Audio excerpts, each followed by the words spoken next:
안녕하세요. 저는 해운대 여자고등학교 고교학점제부장 이수용입니다. 해운대 여자고등학교는 2022년부터 3년간 고교학점제 연구학교를 수행하고 있고 올해가 3년차입니다. 마지막 성과 발표회를 이렇게 영상으로 진행하게 돼서 정말 기쁘네요. 저희 학교의 연구 주제는 이 슬라이드에 나와 있는 대로 고교학점제 대비 진로 지도 및 교육과정 운영 내실화입니다. 우선 저희 학교 주제에 대해서 먼저 설명을 드려야겠습니다. 우선 고교학점제 홈페이지에 나와 있는 것처럼 고교학점제 정의를 살펴보겠습니다. 교육부에서 정의한 고교학점제란 진로 적성에 따라서 과목을 선택하고 이수 기준에 도달한 과목에 대해서 학점을 취득 누적하여 졸업하는 제도를 말합니다. 이때 학생이 진로 적성에 따라서 과목을 잘 선택하기 위해서 개별화된 진로 지도가 꼭 필요하죠. 그래서 진로 지도는 다양성을 가질 수밖에 없습니다. 그런데 학점 취득이나 졸업과 같은 교육과정 운영은 모든 학생에게 동일하고 또 표준화된 과정으로 운영되어야 되죠. 그래서 통일성을 특징으로 가지는데 이 다양성과 통일성, 이 서로 상충되는 개념이라서 이거를 고교학점제에서 녹여내기가 쉽지 않을 것 같아요. 그래서 저희 학교는 이제 이 두 가지를 연구 주제로 택하게 되었습니다. 그럼 첫 번째로 저희 학교에서 이제 연구학교 운영 중에 실시했던 첫 번째 주제인 진로지도 사례에 대해서 먼저 발표를 하겠습니다. 해운대 여자고등학교, 줄여서 저희는 이제 해여고라고 하는데요. 저희 학교 진로지도 프로그램이 그래서 함께해, 그리고 힘쓸려, 즉 헤어 진로 역량 강화 이렇게 이름을 지었습니다. 헤어 진로 역량 강화는 진로 탐색 및 설계, 학과 탐색, 진로 지도로 구분되긴 하지만 실제로 꼭 순서대로 이 단계가 진행되지는 않아요. 그래서 단계를 왔다 갔다 하면서 진행이 되고 또 여기 보시면 학생 자치 진로 멘토링처럼 각 단계 대표 사례가 나와 있긴 한데 이거 역시 꼭 해당 단계에서만 이제 진행되는 건 아닙니다. 예를 들어서 여기 보시면 진로 도서관을 운영이 있는데 이 진로 도서관이 자신의 진로 설계를 위해서 이용할 수도 있지만 입시 요강이나 또 학과 탐색 이런 진학 정보를 얻기 위해서 활용할 수도 있습니다. 그래서 제가 이제 말씀드릴 이 진로 지도 사례에 대해서 순서에 연연하지 마시고 그냥 사례 중심으로 들어주시면 감사하겠습니다. 진로 지도 사례 중에서 먼저 살펴볼 것은 이제 학생 자치 진로 멘토링입니다.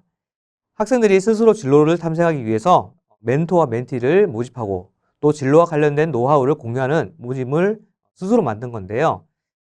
사실 저희 학교에서 한 일은 내부 결제 내서 승인한 거랑 그리고 장소 제공밖에 없었습니다. 그럼에도 불구하고 여기 보시면 23년과 24년 제법 많은 학생들이 참여를 했네요. 그리고 여기 사진을 보시면 이 사진은 실제 이제 멘토링을 했던 장면, 그리고 멘토링 할 때 학생들 스스로 만들었던 PPT, 그리고 학생들이 스스로 제작한 모집 포스터 이런 것들이 나와 있습니다. 다음으로 공강 수업 유연화 주간 연계 진로 활동이 있습니다. 교육과정이 바뀌면서 공강 시간이 많이 늘어났죠. 이걸 어떻게 운영해야 되나 학교마다 고민이 많으실 걸로 알고 있습니다. 그래서 저희 학교는 이제 시범적으로 1학년을 대상으로 공강 시간을 이용해서 진로 활동을 하는 그런 프로그램을 운영해 봤습니다. 근데 막상 이렇게 운영을 해보니까 예상외로 학생들의 만족도도 높았고 또 공강 시간 활용 모델을 제시했다는 점에서 다른 학교에서도 충분히 참고할 만한 그런 사례인 것 같아서 소개를 하고 있습니다. 우선 공강 시간에 진로 활동을 실시하기 위해서 1학년 전체 공강 시간을 수요일 4교시로 좀 통일을 시켰어요. 그리고 그 1학년 전체에 같은 공강 시간에 1학년 갑반 학생들이 자기 반이 아닌 진로 계열별 교실, 그러니까 1학년 1반은 간호보건 계열, 2반은 자연과학 계열 이런 식으로 각 진로 계열별로 편성된 교실로 이동을 합니다. 그리고 이동한 학생들은 서너 명이 모여서 한 개의 모둠을 만들어요. 그리고 그 만든 모둠에서 계속 한 학기 동안 진로 활동을 하게 됩니다. 그 결과물로 이제 진로 신문, 보고서, 그리고 진로 탐구 동영상 이런 것들을 제작을 하게 됩니다. 근데 이때 그 활동 내용, 그러니까 자신이 결과물에서 어떤 부분을 담당했는지, 자료를 찾았는지, 이런 내용을 저희가 따로 만들어서 이제 배포하는 공강 노트에 기록을 하게 돼요. 그리고 이제 최종 결과물을 만들었는데 이 최종 결과물을 수업 유연화 주간에 발표를 하게 됩니다. 그리고 그 발표된 내용을 바탕으로 생기부를 작성을 하게 되는 거죠. 사실 공강 시간에 활동했던 내용 자체를 생기부에 기록할 수 없습니다. 그런데 공강 시간에 했던 활동을 바탕으로 해서 그 결과물을 수업 요연화 주간 아니면 수업 요연화 주간이 아니면 창제 시간에 그 시간을 확보해서 발표한 내용을 바탕으로 충분히 생기부에 작성을 할 수 있을 것 같습니다. 그래서 사진을 보시면 진로 계열별 모둠 활동 모습, 그리고 저희가 배포했던 공강 노트, 그리고 최종 결과물, 학생들이 결과물을 예상외로 되게 잘 만들었더라고요. 그러니까 진로 신문 이렇게 사진 나와 있습니다. 그리고 또 저희 학교는 연구학교 첫 해에 진로 도서관을 설치를 했습니다. 사실 기존의 도서관이 저희 학교에 있기는 하는데요. 이게 별도 건물이 있어가지고 조금 접근성이 떨어진 게 단점입니다. 그런데 이제 저희가 본관 내에 진로실이 있는데 이 진로실 안에 진로 도서관을 추가로 설치를 했습니다. 그리고 거기에는 진로와 관련된 각종 책 그리고 자료를 비치를 해두었어요. 그래서 학생들이 쉬는 시간에 또 점심시간에 편하게 굳이 별도의 건물로 가지 않고 본관 안에서 진로실에 와서 또 진로 도서관을 이용하면서 책도 읽고 또 이 책을 읽으면서 그 진로실에 상주하는 진로 상담 교사와 자연스럽게 진로 상담을 할 수 있었거든요. 그래서 이렇게 좀 진로 상담을 받을 수 있는 문턱을 낮췄다 하는 데서 의의가 있는 것 같습니다. 네, 또 하나 이제 저희가 소개시켜 드리고 싶은 이제 진로 지도 사례로는 교육과정 박람회가 있습니다. 저희 학교에서는 이 교육과정 박람회가 학생들이 정말 궁금해하고 진짜 필요한 정보를 제공하는 그런 기회가 되도록 많은 노력을 기울였거든요. 그래서 일단 이제 박람회 이전 보시면 QR코드를 이용해서 설문을 받고 그 설문에 학생들이 궁금해하는 그런 질문 내용을 받는 그런 QR코드를 배포했습니다. 그리고 그 질문을 받은 내용을 취합을 해서 박람회 당일날 전체 방송으로 답변 시간을 운영을 했고요. 또 이게 이제 끝나고 나서 이제 학생들이 각각의 부스로 이동을 해서 설명을 듣는 그런 식으로 운영이 되었습니다. 이때 이제 그 부스가 1학년 그 전체 반 개수보다 많은 부스가 운영이 되었습니다. 마침 저희가 학교 공간 조성 사업이 다 완료가 됐기 때문에 이때 조성된 홈베이스 또 온라인 수강실 이런 것들을 이용해서 기존 교실과 이런 다목적실을 이용해서 유용하게 운영할 수 있었고요. 또 학생들의 이제 참여도를 높이기 위해서 여기 보시는 것처럼 방문한 부스마다 스탬프를 찍도록 했습니다. 그래서 이제 스탬프가 5개 이상, 그러니까 방문한 부스가 5개 이상인 학생들 대상으로 추첨을 해서 또 상품을 주는 이벤트도 진행했고요. 그래서 학생들이 이렇게 또 재밌게 또 참여를 잘 할 수 있는, 많이 할 수 있는 그런 박람회를 운영을 했습니다. 근데 저희가 이제 3년 동안 이 박람회를 운영하면서 한 가지 생각해야 될 상황이 생겼는데요. 이게 뭐냐면 이제 저희가 고교학점제 내에서 학생들의 선택이 교과 선택이 중요하지 않습니까? 근데 이렇게 전체 교사에게 이 교과에 대해서 홍보 또는 설명할 내용이 있으면 공식적으로 교육과정 박람회를 이용을 해라.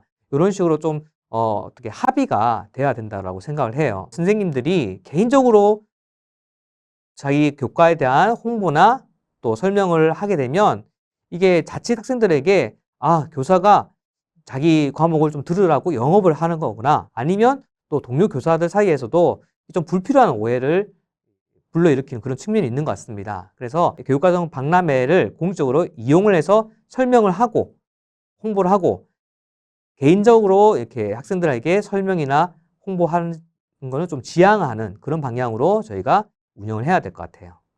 네, 두 번째 큰 주제로 교육과정 운영 효율화 사례에 대해서 말씀드리겠습니다. 우선 아시다시피 고교학점제에서 교육과정 업무는 사실 누구나 기피하는 대표적인 3D 업무인데요. 전체 학생의 시간표를 일일이 만들어야 되고 또 매년 바뀌는 교육과정 기준에 맞게 제대로 이수 신청이 되었는지 확인도 해야 되고 또 학생 선택에 따른 수업 시수를 조정하는 과정에서 다른 선생님들과 좀 마찰이 있기도 하고 또 과목 변경 기간이 다 끝났는데 뒤늦게 과목 바꿔달라고 이렇게 학생 학부모가 민원까지 넣고 그래서 사실 difficult, dangerous, dirty가 다 모인 대표적인 3D 업무라고 보시면 됩니다. 이러한 교육과정 업무 담당의 이제 업무 부담을 줄이는 것도 사실 고교학점제에서 꼭 해결해야 될 부분이라고 생각을 하고 있습니다. 그래서 교육청 등에서 단위학교 교육과정 운영 지원을 당연히 해야 되고요. 또 저희 같은 이제 연구학교에서도 이 연구 과제 수행을 통해서 조금이나마 도와드릴 수 있는 부분이 있다면 힘을 보태기 위해서 노력을 했습니다. 네, 첫 번째 노력으로는 교육과정 업무 분장에 대해서 생각을 해보았습니다. 사실 고교학점제에서 교육과정 이수지도팀을 운영하는 게 과업 중 하나로 나와 있기는 해요. 근데 사실 뭐 부끄러운 말씀이지만 이 교육과정 이수지도팀이 정확히 뭐다, 어떤 일을 해야 된다라고 말씀드리기가 사실 좀 애매하네요. 사실 좀 저도 잘 모르겠습니다. 그렇지만 이제 나름 이제 저희가 결론을 내리기로는 이제 교무 업무 분장이 어떤 이제 업무의 형식, 제도 그런 거를 이제 표현한다면 교육과정 이수지도팀은 이 교육과정 운영하기 위한 업무의 내용적인 측면, 요거를 의미하는 게 아닐까 아주 이제 소심하게 결론을 내렸습니다. 그래서 이 교육과정 이수지원팀 이 업무를 이 업무 분장에 교무 업무 분장에 어떻게 녹여낼 수 있을까 고민도 좀 해봤고요. 그래서 우선 이제 지금 보고 계시는 이 그림은 저희 학교 교육과정 이수지도팀의 개념도입니다. 저희 학교 겁니다. 그래서 여기 보시면 일단 담임교사, 그리고 교내 교육과정, 공동교육과정, 그리고 전체 총괄하는 이수지도팀장 이렇게 구성되어 있습니다. 담임교사는 일단 학생과 1대1로 접촉하면서 학생 개인의 교육과정을 담당하게 되고요. 그리고 학생이 교육과정에 대해서 의문이 있다. 그럼 가장 먼저 1차로 상담하게 되는 게 바로 담임교사가 되겠습니다. 교내 교육과정은 실제 교육과정을 담당하는 주무라고 생각하시면 됩니다. 이를 이제 저는 이제 학년 교육과정으로 이제 분류를 했거든요. 사실 교육과정이 아시겠지만 매년 새로 바뀌어요. 그래서 담당 부장인 저도 너무 헷갈리고 해서 이게 과연 2, 3년의 교육과정을 한 사람이 담당하는 게 효율적이냐, 거기에 대해서 고민을 많이 했습니다. 그래서 결국 한 사람이 1개 학년을 교육과정을 담당하는 게 효율적일 것 같다. 그러면 이제 여기서 든 의문이 과연 그럼 교내 교육과정이 3명이나 존재해야 되느냐? 근데 그거는 아닌 것 같아요. 왜냐하면 이제 고3 학생 같은 경우에는 교육과정이 거의 완성이 다 됐거든요. 그래서 손댈 필요가 없고 뭐 혹시 필요하다면 공동교육과정으로 보충을 하면 되니까, 그래서 교내 교육과정은 제 생각에는 고1, 고2 이렇게 2사람 정도 있어야 효율적으로 운영이 될 것 같습니다. 그리고 마지막으로 공동교육과정은 말 그대로 공동교육과정을 전담을 하고요. 옛날보다 공동교육과정이 훨씬 다양해지고 또 복잡해졌기 때문에 담당이 없으면 힘들 것 같습니다. 그리고 마지막으로 이제 전체 이수지도팀을 이제 총괄하는 팀장이 있는데, 팀장은 학교 전체 교육과정을 담당합니다. 그러니까 이제 각 교과별로 시수 배분, 뭐 이런 민감 문제도 좀 이렇게 관여를 하게 되고요. 여기 보시면 학생 교육과정 심화 상담이라고 있는데, 요거는 그냥 이제 학부모가 민원을 제기했다. 학부모가 왜 우리 애가 수업을 못 듣느냐, 원하는 과목을 못 듣느냐, 이렇게 민원을 했을 때 거기에 대한 응대라고 보시면 됩니다. 앞서 말씀드린 대로 교육과정 이수지도팀을 교무부장이 어떻게 적용할까, 교무분장에 어떻게 적용할까, 그리고 교육과정 운영할 때 최소 이제 몇 명의 인원이 적정할까, 저희 학교에서 이제 많이 고민을 했던 문제거든요. 우선 저희 학교는 이제 그동안 경험한 바를 통해서 교육과정 운영하기에는 정말 최소한으로 3명은 있어야 된다고 결론을 내렸습니다. 이 표에 보시면 이 독립부서 편성이라고 되어 있는 게 바로 저희 학교의 예가 되고요. 일단 고교학점제 부장, 그 다음에 교육과정계, 공동교육과정 이렇게 3개의 단위 업무가 정말 최소한으로 필요하다고 생각합니다. 물론 이는 어디까지나 최소한입니다. 사실 저희 학교가 전교생 500명이 채 안 되거든요. 근데 저희 고교학점제부가 4명으로 구성되어 있습니다. 근데 저희보다 규모가 큰 학교에서는 당연히 4명 이상으로 구성되는 게 상식적으로 맞는 얘기인 것 같고요. 산술적으로 말씀드려서 한 학생이 입학부터 졸업까지 이수하는 학점이 창체를 빼고 총 174학점입니다. 이를 모든 교과가 4학점으로 이제 운영된다 하더라도, 가정한다 하더라도 최소 43개의 과목을 이제 이수를 하게 되는 거예요. 근데 이 학생 한 명이 듣는 43개 과목이 중복이 없는지, 또 기초교과 수는 적정한지, 또 위계는 잘 지켰는지, 뭐 진로 과목은 잘 들었는지, 이걸 다 확인해야 되는데, 한 학년에 100명만 돼도 4,300개 과목, 만약에 3개 학년을 이제 돌린다면 13,000개 이상의 과목을 점검을 해야 됩니다. 이 업무를 단순히 한두 명이서 이걸 담당하기는 너무나 힘들 것 같아요. 다시 돌아와서 저희 학교처럼 이제 교육과정 이수지도팀을 독립부서로 편성하신다면 일단 고교학점제 부장이 있어야 되고요. 이 부장이 이수지도팀장을 맡고 그리고 학교 교육과정과 학년 2개 중에서 1, 2학년 중에서 최소 1개의 교육과정은 담당을 해야 됩니다. 이제 교육과정 개 주무가 나머지 1개의 이제 교육과정을 나머지 1개 학년의 교육과정을 맡아야겠죠. 물론 이제 저희 학교는 이제 1학년 교육과정이 좀 더 내용이 많고 복잡한 것 같습니다. 그래서 저희는 이제 주무가 1학년 그리고 교육과정 팀장, 교육과정 부장이 고교학점 부장이 2학년 이런 식으로 맞는 거를 추천드리고요. 그리고 마지막 공동교육과정계는 공동교육과정과 그리고 이미 이제 거의 완성형인 3학년 교육과정을 담당하는 게 맞는 것 같습니다. 이게 이제 독립부서로 편성했을 때의 예고요. 만약에 타 부서에 이 교육과정 이수지도팀을 포함하고 싶다. 그러면 오른쪽에 보시는 것처럼 예를 들어서 교무부에 편성을 한다. 그러면 일단 교무부장 선생님 계시는데 이 교무부장 선생님은 다른 업무가 너무 많으니까 일단 학교 교육과정만 담당하시고 그리고 그 밑에 교내 교육과정을 담당하시는 교육과정계 선생님이 최소 2분은 계셔야 될 것 같습니다. 그리고 마지막으로 공동교육과정은 이제 앞에서 말씀드렸던 것처럼 3학년과 공동교육과정은 함께 담당하시는 걸로 하시면 될 것 같습니다. 네, 그 다음 이제 보시는 슬라이드는 저희가 교육과정 업무를 하면서 조금 더 이제 효율적으로 할 수 있는 방안이 무엇일까? 그래서 이 교육과정을 하면서 프로그램화 시킬 수 있는 건 좀 프로그램을 시켜보자 이렇게 했던 겁니다. 그래서 사실 이제 교육과정 업무 하시다 보면 많은 업무가 있는데 그 중에서 하나가 이제 이동식 고사 이제 시험도 이동식으로 봐야 되니까 그 좌석표를 만들어야 되는데 사실 저희 학교는 2022년 4월까지 자체적으로 프로그램을 만들어서 쓰고 있었습니다. 왼쪽에 보시는 게 저희 학교 자체 프로그램인데 요런 거를 이용을 해서 저희가 이제 교육청에 그 수강신청 지원 시스템, 수강신청 시스템 지원단이 있거든요. 거기에 이제 협업을 했습니다. 협업을 통해서 요런 프로그램을 조금 더 이제 잘 다듬어서 모든 학교에서 쓸 수 있도록 만든 그런 프로그램입니다. 그 오른쪽에 보시면 이제 부산시 교육청에서 수강신청 시스템 지원단과 협업해서 만든 프로그램인데요. 사실 이 프로그램이 굉장히 유용하고 또 반응이 좋아가지고 사실 타 시도 교육청에서도 이 프로그램을 이제 가져가는 그런 상황입니다. 네, 그리고 또 하나 프로그램은 이제 저희 학교에서는 수강 신청을 관리하는 프로그램을 저희가 자체적으로 만들어서 사용하고 있습니다. 근데 이제 이 저희가 관리 시스템이라고 말씀드리는 거는 이제 학생들이 수강 신청하는 단계부터 그 오류 점검하고 그리고 이 오류 점검한 거를 실제 시간표에 반영할 수 있는 그 모든 거를 저희가 자체 프로그램으로 관리를 하고 있는데요.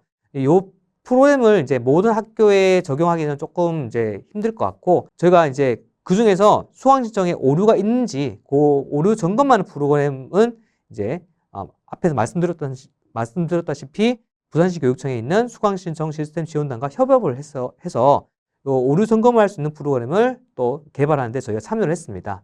그래서 이런 식으로 만들어서 각급 학교에 관내 학교에 보급을 했고요.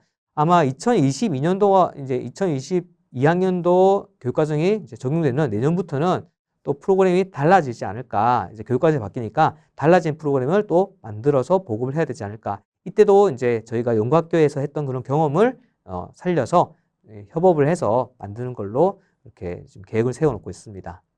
네, 여기까지가 지난 3년 동안 저희 해운대 여자고등학교가 연구학교를 진행하면서 잘 되었다라고 생각한 그런 운영 사례였습니다. 고교학점제가 결코 쉬운 일이 아닌데 저희 학교의 이런 사례들이 고교학점제 운영에 조금이나마 도움이 되었으면 하는 바람이 있습니다. 네, 들어주셔서 감사합니다.